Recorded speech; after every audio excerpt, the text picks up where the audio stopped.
Bismillahirrahmanirrahim. Assalamualaikum warahmatullahi wabarakatuh.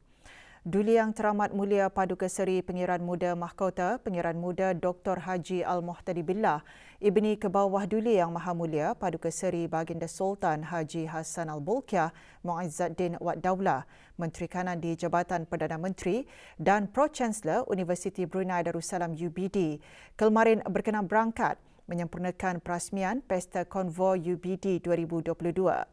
Bertemakan Integrating Nature and Technology for a More Sustainable Future, Pesta Konvoi UBD diadakan sempena Majlis Convocation UBD ke-34.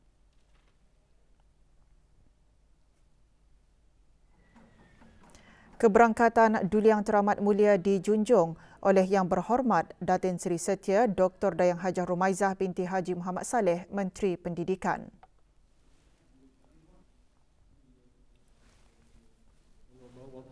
Bacaan surah Al-Fatihah dan doa selamat dipimpin oleh Yang Berhormat Pihin Orang Kaya Paduka Seri Utama Datuk Paduka Seri Setia Haji Awang Salim bin Haji Besar.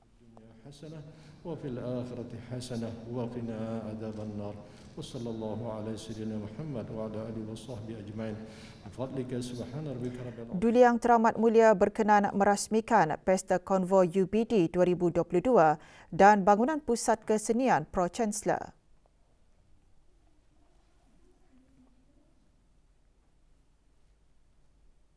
Bismillahirrahmanirrahim. Sukacita saya merasmikan pembukaan Pesta Konvoi Universiti Brunei Darussalam dan perasmian bangunan pusat kesenian Pro-Chancellor. Duli Yang Teramat Mulia berkenan menandatangani plak perasmian Pesta Konvoi UBD 2022 dan plak perasmian bangunan pusat kesenian Pro-Chancellor.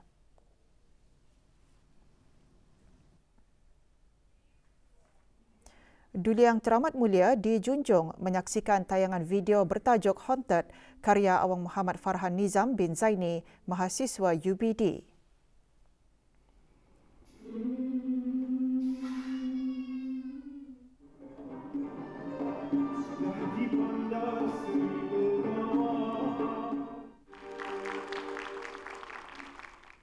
Duli Yang Teramat Mulia seterusnya berkenan menyaksikan pameran mengetengahkan projek penyelidikan mahasiswa-mahasiswi serta alumni UBD. Projek pembangunan model bangunan yang cekap dengan sistem kehijauan menegak mengetengahkan pengurangan penggunaan tenaga dan pengurangan suhu.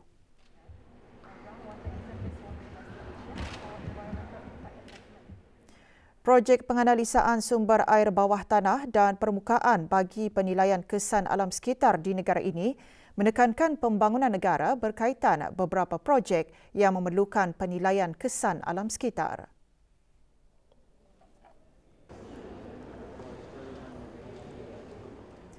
Projek kajian ciri-ciri dinamik Jambatan Brunei untuk pemantauan kondisi jambatan dan penyelenggaraan masa depan mengetengahkan kajian memantau tingkah laku dinamik jambatan. Projek penyelidikan mengoptimumkan sistem tenaga solar pula mengoptimumkan sistem pemitaran bersih dan penghantaran beban ekonomi sistem kuasa.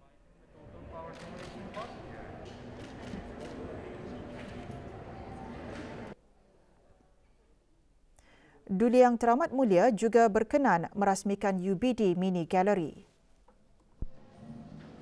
Bismillahirrahmanirrahim.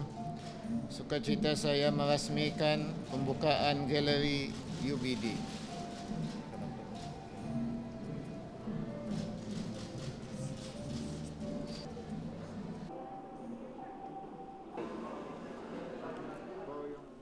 UBD terus berusaha meningkatkan lagi budaya inovasi melalui latihan dan teknologi digital bagi meningkatkan hasil penyelidikan dan pembangunan.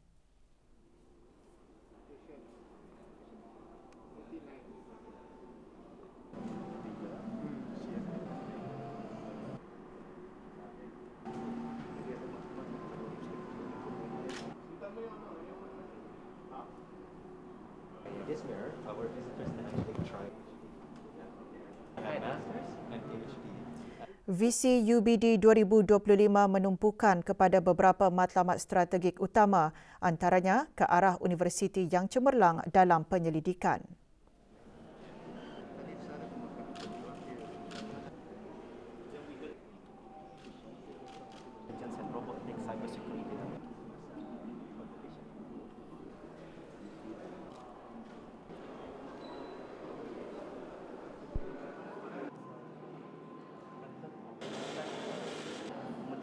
Visitors using our local plant, which is from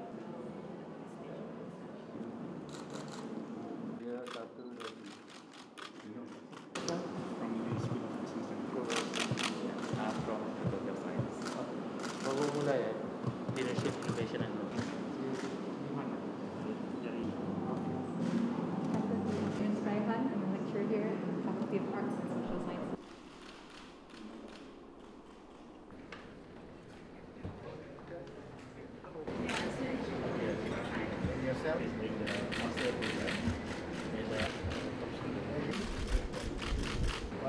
Final year? No, third year.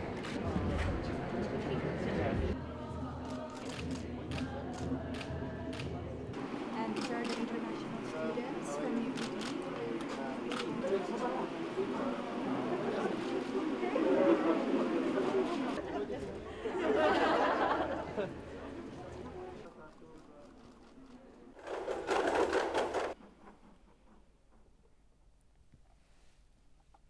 Status harian normal baharu COVID-19, 4 kes dalam kategori 4 iaitu memerlukan bantuan oksigen dan di bawah pemantauan rapi.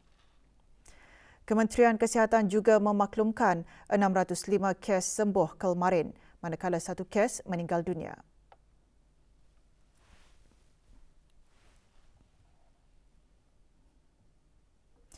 Jumlah keseluruhan pemberian 2 dos vaksin COVID-19 bagi kanak-kanak berumur 5 hingga 11 tahun ialah 81.4%. Bagi remaja berumur 12 hingga 17 tahun yang mendapat 3 dos vaksin, 54.7%. Manakala liputan bagi rakyat dan penduduk negara ini yang mendapatkan 3 dos vaksin adalah 75.9%.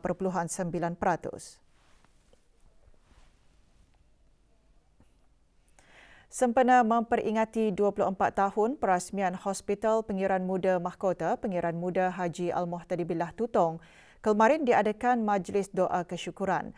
Majlis berlangsung di Surau As-Salam Hospital berkenaan. Hadir Yang Berhormat Datuk Seri Setia Dr. Awang Haji Muhammad Isham bin Haji Jaafar, Menteri Kesihatan. Atur cara majlis termasuk sembahyang sunat hajat berjemaah dan majlis tahlil dan doa arwah bagi almarhum Sultan Haji Omar Ali Saifuddin Sa'adul Khairuddin, almarhumah Duli Raja Isteri Pengiran Anak Damit dan almarhum Duli Yang Teramat Mulia Paduka Seri Pengiran Muda Haji Abdul Azim.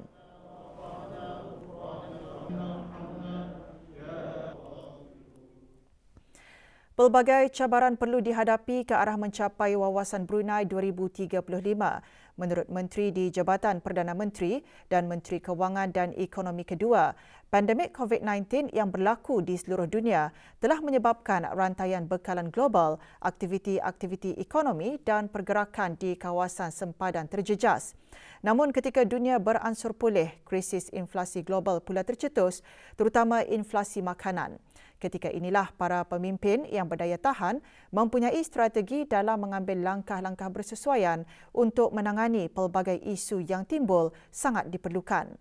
Yang Berhormat Datuk Seri Setia Dr. Awang Haji Muhammad Amin Liu bin Abdullah menekankan perkara itu dalam ucap tamanya semasa melancarkan program kepimpinan eksekutif Kementerian Kewangan dan Ekonomi. Leadership development will therefore never stop. We need to have leaders who continue to show resiliencies, adaptabilities, and flexibility. We will therefore continue to develop and upgrade our leadership quality in order to better equip ourselves to confront new challenges and uncertainties ahead of us. Program yang diungkayahkan dengan kerjasama Temasek Foundation dan Civil Service College Singapura itu merupakan platform untuk mengembangkan keupayaan dan strategi kecekapan kepimpinan holistik dengan menyesuaikan pembelajaran tindakan terutamanya untuk perancangan dan pelaksanaan strategik. Program akan dilaksanakan selama beberapa bulan dan diisi dengan beberapa bengkel mengenai perancangan strategik projek-projek sektor awam dan program lawatan sambil belajar di Singapura. Juga diungkayahkan di sebelah petang simposium eksekutif mengenai kepimpinan dan transformasi perkhidmatan awam.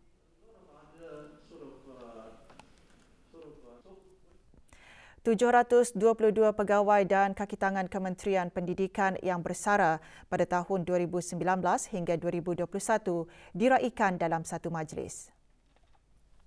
Dr. Haji Azman bin Ahmad, Setiausaha Tetap Pengajian Tinggi Kementerian Pendidikan, dalam ucapannya berkata, pengalaman para pesara sepanjang berkhidmat di Kementerian Pendidikan akan menjadi aspirasi dan pemangkin ke arah pembangunan berterusan sama ada dalam bidang ekonomi, sosial, kemasyarakatan, kebajikan dan pendidikan. Penyampaian sijil dan cenderamata kepada para pegawai dan kakitangan yang bersara disempurnakan oleh Yang Berhormat Datin Seri Setia Dr. Dayang Hajar Rumaizah binti Haji Muhammad Saleh, Menteri Pendidikan. Majlis berlangsung di Royal Berkshire Hall, Royal Brunei Polo and Riding Club, Jurudong.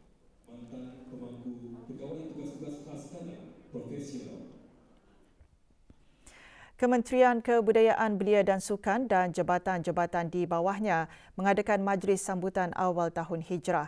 Majlis berlangsung di Dewan Bahasa dan Pustaka Berakas. Hadir Yang Berhormat Datuk Seri Setia Awang Haji Nazmi bin Haji Muhammad, Menteri Kebudayaan Belia dan Sukan. Majlis diserikan dengan ceramah khas bertajuk Belia Menangani Hijrah Rasulullah dan diselajurkan dengan dikir marhaban dan doa selamat bagi meraikan kepulangan jemaah haji bagi pegawai dan kakitangan kementerian ini.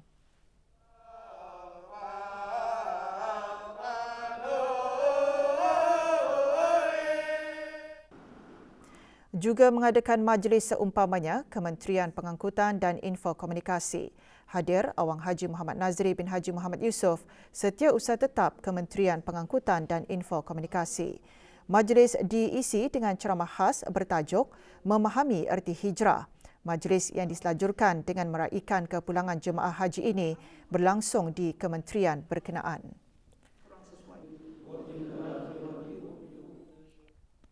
Mufti ibarat pengganti dan pewaris kepada Rasulullah sallallahu alaihi wasallam dalam menyampaikan ajaran Allah Subhanahu wa taala. Justru para ulama besar bersikap sangat berhati-hati dalam mengeluarkan fatwa yang merupakan menggubal undang-undang Allah. Yang Berhormat Pihin Datu Seri Maharaja Datuk Paduka Seri Setia Dr. Ustaz Haji Awang Abdul Aziz bin Junid, Mufti Kerajaan, berucap demikian semasa majlis doa kesyukuran dan penghargaan sempena 60 tahun penubuhan Institusi Fatwa Negara Brunei Darussalam. Disebut undang-undang Allah, ia bukan terbit dari pendapat dan fikiran kita seperti menggubal undang-undang manusia, bukan.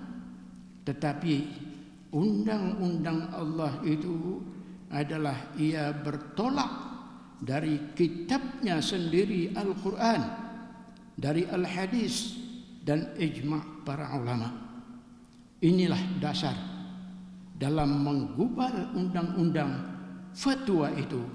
Sebab itulah para ulama tidak sembarangan memberi fatwa, kerana yang difatwakan itu tidak boleh terbabas sama sekali dari landasan undang-undang Allah. Juga diselajurkan penyampaian sijil penghargaan kepada mereka yang menyumbangkan jasa dan bakti dalam menanai amanah dan tugas dalam institusi fatwa semasa peringkat awal penubuhannya di negara Brunei Darussalam. Juga menerima sijil mereka yang berkhidmat lebih 20 tahun serta mereka yang pernah menyumbangkan khidmat di Jabatan Mufti Kerajaan.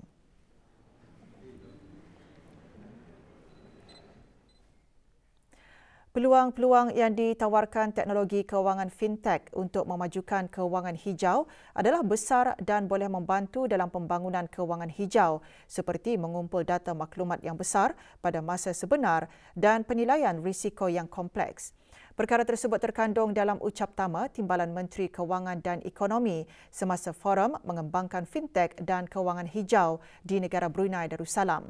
Dianjurkan oleh Majlis-Majlis Perniagaan ASEAN dan APEC negara Brunei Darussalam dengan kerjasama Kementerian Kewangan dan Ekonomi dan Suruhanjaya Tinggi British serta Bank Baiduri, forum berlangsung di Bangunan Reka Bentuk dan Teknologi Anggrek Desa.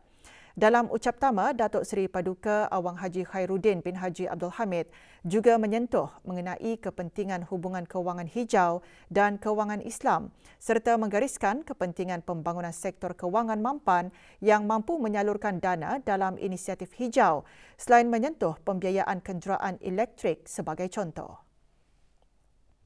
Demand from the global and domestic markets for alignment towards the sustainable development goals, especially in the fields of green finance initiative, I believe that it is the time for the relevant entities to explore, study and evaluate how the country could benefit from the industry in line with the Vision 2035 third goal, which is to make Brunei Darussalam a dynamic and sustainable economy.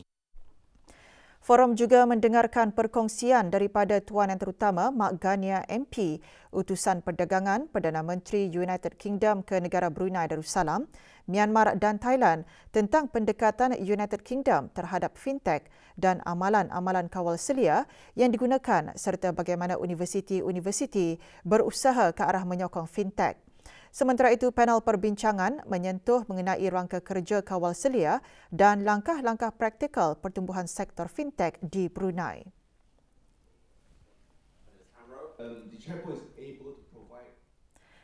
Majlis Khatam Al-Quran bagi 19 orang bakal graduan Institut Tahfiz Al-Quran Sultan Haji Hassanal Bolkiah berlangsung kemarin di institut berkenaan. Majlis dimulakan dengan bacaan surah Al-Fatihah dipimpin oleh Awang Haji Muhammad Seruddin bin Haji Timbang, Timbalan Setiausaha Tetap Dasar dan Keagamaan, Kementerian Hal Ehwal Ugama, selaku ahli jawatankuasa tertinggi Haflul Takharuj kali ke-10. Majlis merupakan salah satu acara iringan bersempena Haflul Takharuj Institut Tahfiz Al-Quran Sultan Haji Hassanal Bolkiah.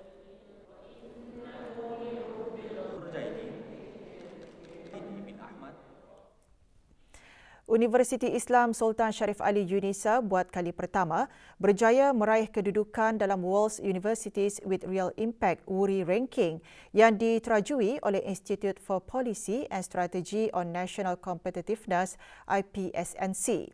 Pengiktirafan tersebut menunjukkan sebagai sebuah institusi tinggi Islam tulen, UNISA mampu menyediakan program dan kursus yang berkualiti tinggi dan berdaya saing, khususnya di peringkat antarabangsa. Ini kerana sistem ranking turut disertai oleh universiti-universiti terkemuka di dunia.